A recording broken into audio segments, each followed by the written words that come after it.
Genesis chapter 11, the Tower of Babel. At one time, all the people of the world spoke the same language and used the same words. As the people migrated to the east, they found a plain in the land of Babylonia and settled there. They began saying to each other, "Let's make bricks and harden them with fire." In this region, bricks were used instead of stone, and tar was used for mortar. Then they said, "Come, let's build a great city for ourselves with a tower that reaches into the sky. This will make us famous and keep us from being scattered all over the world." But the Lord came down to look at the city and the tower the people were building. "Look," He said, "the people are united. They all speak the same language.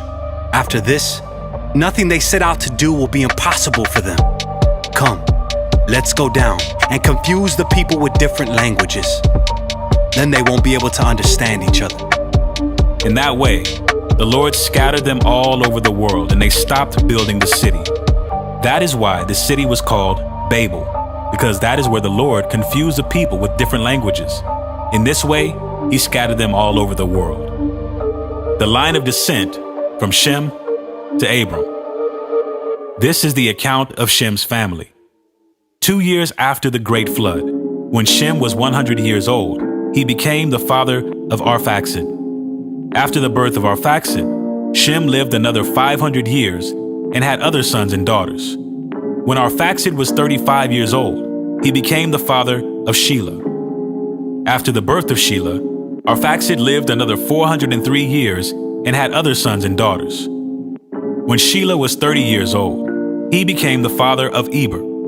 After the birth of Eber, Shelah lived another 403 years and had other sons and daughters. When Eber was 34 years old, he became the father of Peleg. After the birth of Peleg, Eber lived another 430 years and had other sons and daughters. When Peleg was 30 years old, he became the father of Reu. After the birth of Reu, Peleg lived another 209 years and had other sons and daughters. When Reu was 32 years old, he became the father of Serug. After the birth of Serug, Reu lived another 207 years and had other sons and daughters. When Serug was 30 years old, he became the father of Nahor. After the birth of Nahor, Serug lived another 200 years and had other sons and daughters. When Nahor was 29 years old, he became the father of Terah. After the birth of Terah, Nahor lived another 119 years and had other sons and daughters. After Terah was 70 years old, he became the father of Abram, Nahor, and Haran. The family of Terah. This is the account of Terah's family. Terah was the father of Abram, Nahor, and Haran. And Haran was the father of Lot. But Haran died in Ur of the Chaldeans, the land of his birth, while his father Terah was still living. Meanwhile, Abram and Nahor both married. The name of Abram's wife was Sarai, and the name of Nahor's wife was Milcah. Milcah and her sister Iscah were daughters of Nahor's brother Haran. But Sarai was unable to become pregnant and had no children. One day, Terah took his son Abram, his daughter-in-law Sarai, his son Abram's wife, and his grandson Lot, his son Haran's child, and moved away from Ur of the Chaldeans. He was headed for the land of Canaan, but they stopped at Haran and settled there. Terah lived for 205 years and died while still in Haran.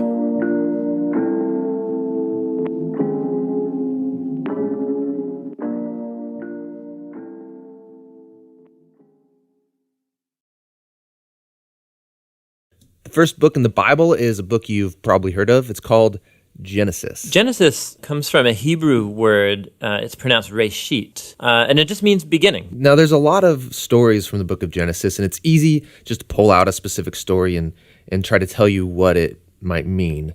But we think the best way to understand this book is to look at the book as a whole and show you how the whole thing is designed. The book is designed to fall into two main parts. You have chapters 1 through 11, which is telling the story of God and the whole world. And then you have the second part, which is about God and Abraham's family, as chapters 12 through 50. And how the two of those parts relate, that's where you find the message of the book. Okay, so let's start back at the beginning. The first part of Genesis begins with a creation story where God creates everything. And how exactly that happens, of course, that's where all the debates come. But he takes a dark, watery chaos and he turns it into a beautiful garden where humans can flourish. That sounds nice. It does sound nice. In fact, 7 different times God says of all that he's made that it's good. And this is where we meet the first human characters in the Bible, Adam and Eve. They're both individual characters, but they're also representative. Adam is the Hebrew word for humanity, and Eve is the Hebrew word for life.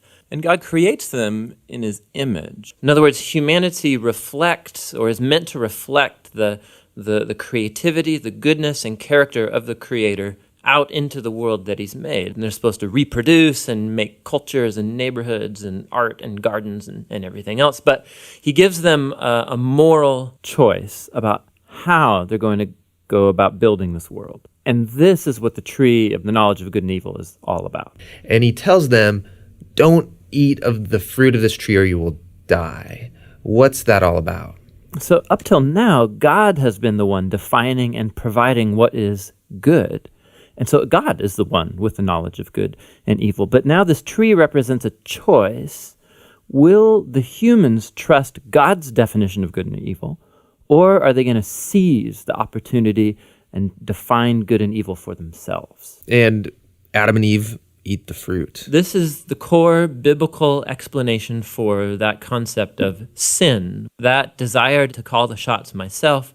It's the inward turn of the human heart to do what's good for me and my tribe, even if it's at the expense of you and your tribe. And the problem is humans are horrible at defining good and evil without God. And so now that humanity's made this choice, things get really bad. So Genesis 3 through 11 is like tracing this downward spiral of all humanity. So Adam and Eve, they can't trust each other anymore. And so there's a little story about how they were naked and felt fine about it beforehand, but now they feel shameful because all of a sudden Adam's definition of good and evil might be different than Eve's, and so they hide from each other. Then there's another story of temptation. Cain is jealous of his brother Abel, and he gives in and kills him. There's a story right after Cain about a guy named Lamech, and all we know about Lamech is that he accumulates wives like property, and he sings songs about how he's a more violent, vengeful person than Cain ever was, and he's proud of it. Things get so bad with the human race that we see God decide to just wipe us out. Yeah, we typically think of the flood story is about God being angry, but it actually begins with God's sadness and grief about the state of his world. And so out of his passion to preserve the goodness of his world, he washes it clean with the flood. But there's a glimmer of hope. He chooses Noah and his whole family, and he saves them on this boat. Yeah, don't forget about the animals. Right, and the animals.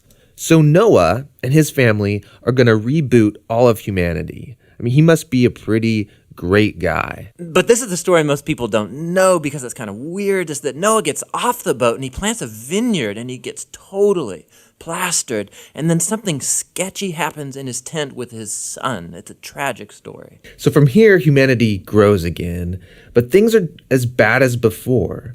And the last story is the famous story of the Tower of Babel. And in this story, you have all of the nations uniting together to use this new technology they have, the brick. And they want to make a name for themselves and build this big city with a huge tower that will reach up to the gods. But God knows that this city will be a nightmare. And so in his mercy, he scatters them. And all of these stories, they're underlining the same basic idea. When humans seize autonomy from God, when they define good and evil for themselves, it results in a world of tragedy and death. And this leaves you wondering, is there any hope for humanity? Yes, yeah, there is. It's the very next story that answers that question. It's the beginning of God's mission to rescue and restore his world. Genesis 12, the call of Abram. The Lord had said to Abram, "Leave your native country, your relatives, and your father's family, and go to the land that I will show you. I will make you into a great nation. I will bless you and make you famous, and you will be a blessing to others. I will bless those who bless you and curse those who treat you with contempt. All the families on earth will be blessed through you. So Abram departed as the Lord had instructed, and Lot went with him. Abram was 75 years old when he left Haran. He took his wife Sarai, his nephew Lot, and all his wealth, his livestock, and all the people he had taken into his household at Haran, and headed for the land of Canaan. When they arrived in Canaan, Abram traveled through the land as far as Shechem. There he set up camp beside the oak of Moreh. At that time, the area was inhabited by Canaanites. Then the Lord appeared to Abram and said, I will give this land to your descendants. And Abram built an altar there and dedicated it to the Lord who had appeared to him. After that, Abram traveled south and set up camp in the hill country, with Bethel to the west and Ai to the east. There he built another altar and dedicated it to the Lord, and he worshiped the Lord. Then Abram continued traveling south by stages toward the Negev. Abram and Sarai in Egypt. At that time, a severe famine struck the land of Canaan, forcing Abram to go down to Egypt where he lived as a foreigner. As he was approaching the border of Egypt, Abram said to his wife Sarai, Look, you are a very beautiful woman. When the Egyptians see you, they will say, This is his wife. Let's kill him. Then we can have her. So please tell them you're my sister. Then they will spare my life and treat me well because of their interest in you. And sure enough, when Abram arrived in Egypt, everyone noticed Sarai's beauty. When the palace officials saw her, they sang her praises to Pharaoh, their king, and Sarai was taken into his palace. Then Pharaoh gave Abram many gifts because of her: sheep, goats, cattle, male and female donkeys, male and female servants, and camels. But the Lord sent terrible plagues upon Pharaoh and his household because of Sarai, Abram's wife. So Pharaoh summoned Abram and accused him sharply. What have you done to me? He demanded. Why didn't you tell me she was your wife? Why did you say she is my sister and allow me to take her as my wife? Now then, here is your wife. Take her and get out of here. Pharaoh ordered some of his men to escort them, and he sent Abram out of the country along with his wife and all his possessions.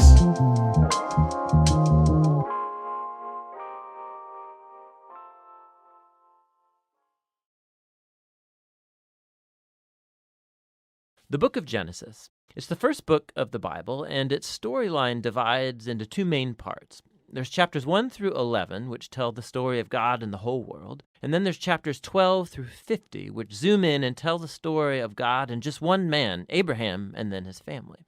And these two parts are connected by a hinge story at the beginning of chapter 12. And this design, it gives us a clue to how to understand the message of the book as a whole and how it introduces the story of the whole Bible.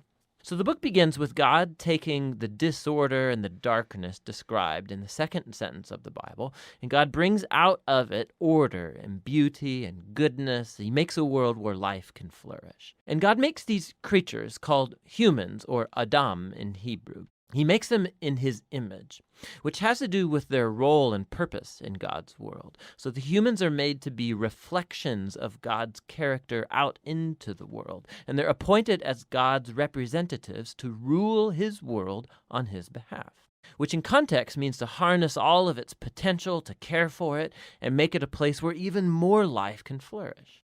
God blesses the humans. It's a key word in this book. And he gives them a garden. It's like a place from which they begin starting to build this new world. Now, the key is that the humans have a choice about how they're going to go about building this world. And that's represented by the tree of the knowledge of good and evil. Up till now, God has provided and defined what is good and what is not good. But now God is giving the humans the dignity and the freedom of a choice. Are they going to trust God's definition of good and evil, or are they going to seize autonomy and define good and evil for themselves? And the stakes are really high.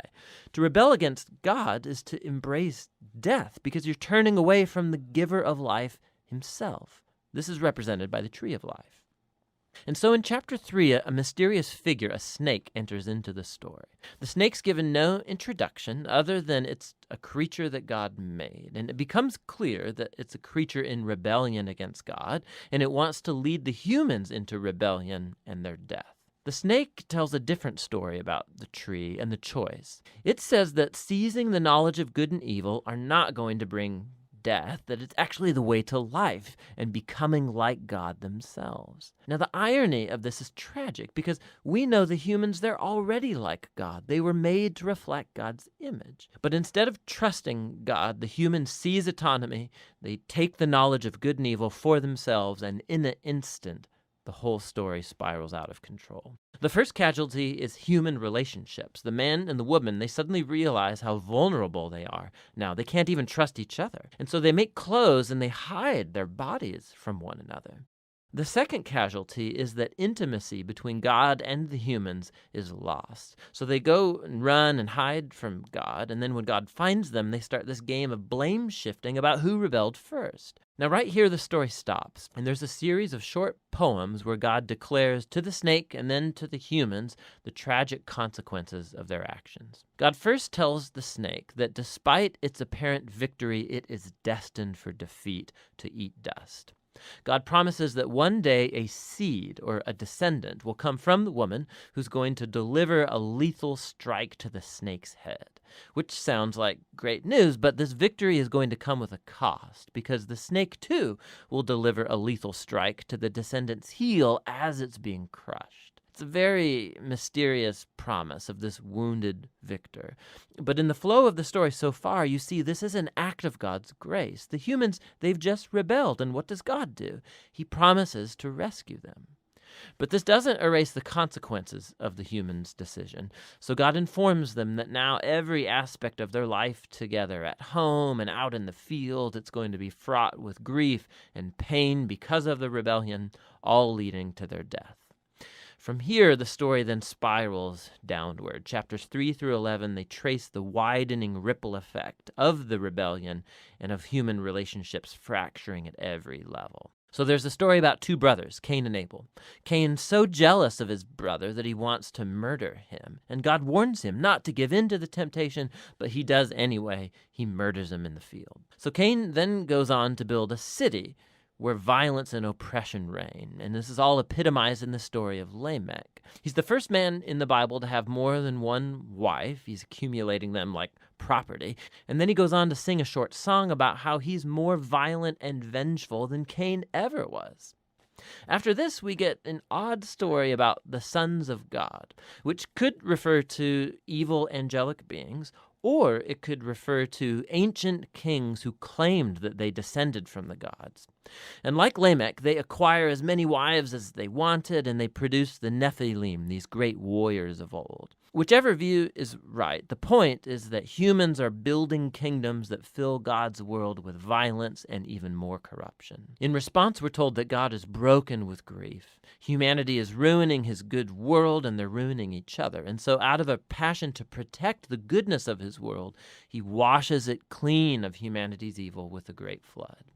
But he protects one blameless human, Noah, and his family, and he commissions him as a new Adam. He repeats the divine blessing and commissions him to go out into the world. And so our hopes are really high, but then Noah fails too, and also in a garden.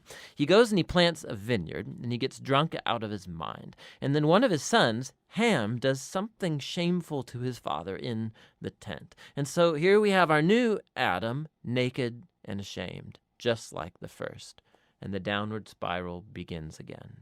It all leads to the foundation of the city of Babylon. The people of ancient Mesopotamia, they come together around this new technology they have, the brick. And they can make cities and towers bigger and faster than anybody's ever done before. And they want to build a new kind of tower that will reach up to the gods, and they will make a great name for themselves. It's an image of human rebellion and arrogance. It's the garden rebellion now writ large. And so God humbles their pride and scatters them. Now, this is a diverse group of stories, but you can see they're all exploring the same basic point. God keeps giving humans the chance to do the right thing with his world, and humans keep ruining it. These stories are making a claim that we live in a good world that we have turned bad, that we've all chosen to define good and evil for ourselves, and so we all contribute to this world of broken relationships, leading to conflict and violence and ultimately death. But there's hope. God promised that one day a descendant would come, the wounded victor who will defeat evil at its source. And so despite humanity's evil, God is determined to bless and rescue his world. And so the big question, of course, is what is God going to do? And the next story, The Hinge, offers the answer. But for now, that's what Genesis 1 through 11 is all about. Genesis chapter 13. Abram and Lot separate. So Abram left Egypt and traveled north into the Negev, along with his wife and Lot and all that they owned. Abram was very rich in livestock, silver, and gold. From the Negev, they continued traveling by stages toward Bethel. And they pitched their tents between Bethel and Ai, where they had camped before. This was the same place where Abram had built the altar, and there he worshiped the Lord again. Lot, who was traveling with Abram, had also become very wealthy with flocks of sheep and goats, herds of cattle, and many tents. But the land could not support both Abram and Lot, with all their flocks and herds living so close together. So disputes broke out between the herdsmen of Abram and Lot. At that time, Canaanites and Perizzites were also living in the land. Finally, Abram said to Lot, Let's not allow this conflict to come between us or our herdsmen. After all, we are close relatives. The whole countryside is open to you. Take your choice of any section of the land you want, and we will separate. If you want the land to the left, then I'll take the land on the right. If you prefer the land on the right, then I'll go to the left.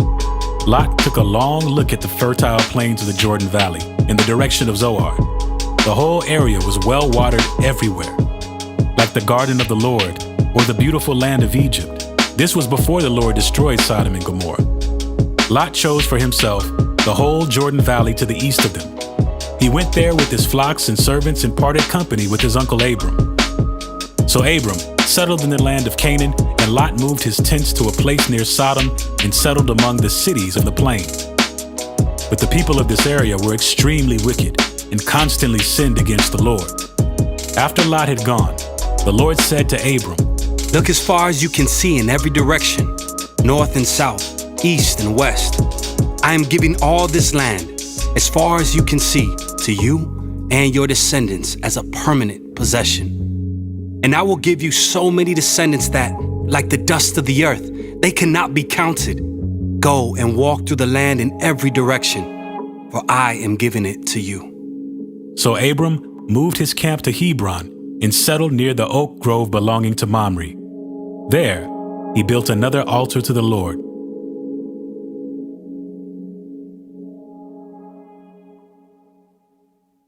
Ephesians chapter 6. Children and parents. Children, obey your parents because you belong to the Lord, for this is the right thing to do.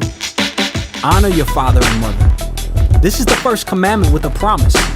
If you honor your father and mother, things will go well for you, and you will have a long life on the earth. Fathers, do not provoke your children to anger by the way you treat them. Rather, bring them up with the discipline and instruction that comes from the Lord. Slaves and masters. Slaves, obey your earthly masters with deep respect and fear. Serve them sincerely as you would serve Christ. Try to please them all the time, not just when they are watching you. As slaves of Christ, do the will of God with all your heart. Work with enthusiasm, as though you were working for the Lord rather than for people. Remember that the Lord will reward each one of us for the good we do, whether we are slaves or free. Masters, treat your slaves in the same way. Don't threaten them. Remember, you both have the same master in heaven, and he has no favorites. The whole armor of God. A final word. Be strong in the Lord and in his mighty power. Put on all of God's armor so that you will be able to stand firm against all strategies of the devil. For we are not fighting against flesh and blood enemies, but against evil rulers and authorities of the unseen world, against mighty powers in this dark world, and against evil spirits in the heavenly places. Therefore, put on every piece of God's armor so you will be able to resist the enemy in the time of evil. Then after the battle, you will still be standing firm. Stand your ground, putting on the belt of truth and the body armor of God's righteousness. For shoes, put on the peace that comes from the good news, so that you will be fully prepared. In addition to all of these, hold up the shield of faith to stop the fiery arrows of the devil. Put on salvation as your helmet, and take the sword of the Spirit, which is the word of God. Pray in the Spirit at all times and on every occasion. Stay alert and be persistent in your prayers for all believers everywhere.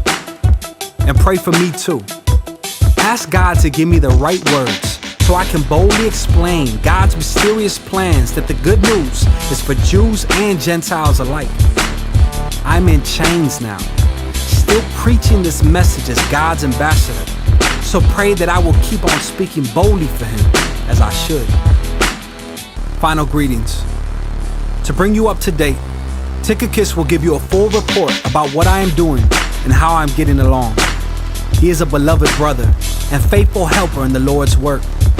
I have sent him to you for this very purpose, to let you know how we are doing and to encourage you. Peace be with you, dear brothers and sisters, and may God the Father and the Lord Jesus Christ give you love with faithfulness. May God's grace be eternally upon all who love our Lord Jesus Christ.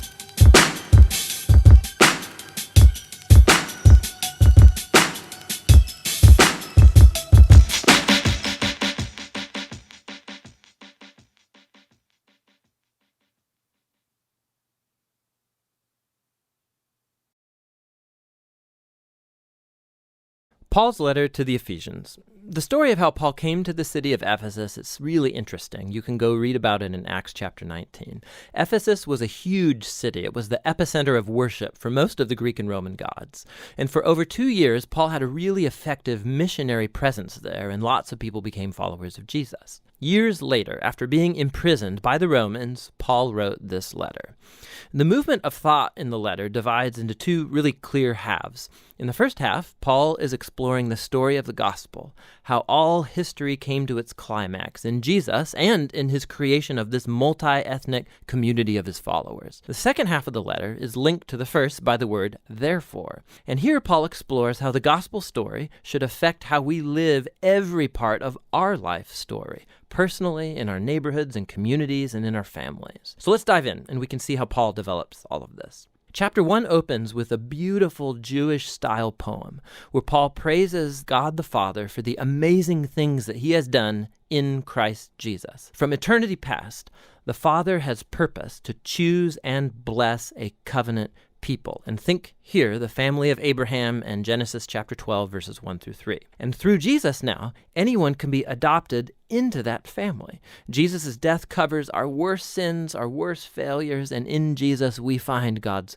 grace. In fact, Paul says that grace has opened up a whole new way for us to understand every part of our lives. He says in chapter 1, verse 10, that God's purpose was to unify all things in heaven and on earth under Christ, which is a title that means Messiah. God's plan was always to have a huge family of restored human beings who are unified in Jesus the Messiah. This divine purpose became clear, Paul says, when we were first made into that family. And here he's referring to ethnic Jews in the family of Abraham. But then Paul talks about how you, and here he means non-Jews, you all heard about Jesus and the salvation through him. And you were also brought into this family by the work of the Holy Spirit. And so here he's referring to the events told in the stories of Acts about how God's Spirit brought together Jew and non-Jew into one family in Jesus. It's just like God promised to Abraham long ago. Notice also how in this poem, Paul begins by talking about God the Father, but then about Jesus the Son, and then here at the end about the Spirit. All three work together as Paul tells the story of the gospel. It's really cool. After the poem, Paul responds with a prayer. He prays that these followers of Jesus would not just know about, but personally experience the power of the gospel, that they would be energized by the same power that raised Jesus from the dead and placed him as the exalted head of the whole world. Now in chapter 2, Paul goes back and he elaborates on some key ideas from the poem in chapter 1, especially God's grace and this new multi-ethnic family of Jesus. He begins by retelling the story of how these non-Jewish Christians came to know Jesus. Before hearing about Jesus, they were physically alive, but they were spiritually dead. They were trapped in a purposeless life of selfishness and sin, and they were deceived by dark spiritual forces of evil. But amazingly, God, in his great love and mercy, he saved them, he forgave all of their sins, and he joined their lives to Jesus' resurrection life, and he's brought them back to life too. And so now, having been created as new human beings through Jesus, they have the joy of discovering all of the new calling and purposes and tasks that God has set before them. Not only have they been shown God's grace, they've also been invited into a new family. Before hearing about Jesus, these non-Jewish people, they were not just cut off from God, they were cut off from his covenant people, the family of Abraham. And for a really practical reason. The commands of the Sinai covenant, they formed like a boundary line around the family. They were like a barrier that kept most non-Jewish people away. But in Jesus, the laws of the Torah have been fulfilled, and the barrier is removed. The two ethnic groups have become, as Paul puts it, a new, unified humanity that can live together in peace. So Paul goes on in chapter 3 to marvel at the unique role that he got to have in spreading this good news to non-Jewish people. And even though he's in prison, he's thanking God for the chance he's had to see this covenant family grow so huge. So Paul closes the first half of the letter with another prayer. This time, he prays that Jesus' followers would be strengthened by God's Spirit to simply grasp and comprehend the love that Christ has for his people. The second half of the letter begins with Paul shifting gears, and he starts challenging the reader to respond to the gospel story by how they live their own life story. So he starts in chapter 4 with just the everyday life of the church. The church is a big family with lots of different kinds of people, but he emphasizes that they are one. And one is a key word in this chapter. They are one body that's unified by one Spirit. They have one Lord with one faith. They have one baptism. They believe in one God. That's a lot of unity. However, Paul says unity is not the same thing as uniformity. He goes on to explore how Jesus' new family consists of lots of very, very different kinds of people, but they're all empowered by the one Holy Spirit, each using their unique talents and passions to serve and to love each other and to build up the church. And here he uses two really cool metaphors. One is building up the church as a new temple, and the second is that they are all becoming a new humanity with Jesus as the head. And this new humanity is a metaphor he's going to then run with for the next couple chapters. Paul challenges every Christian to take off their old humanity, like a set of old clothes, and to put on their new humanity, in which the image of God is being restored. And he then goes on into this long section where he compares this new and old humanity.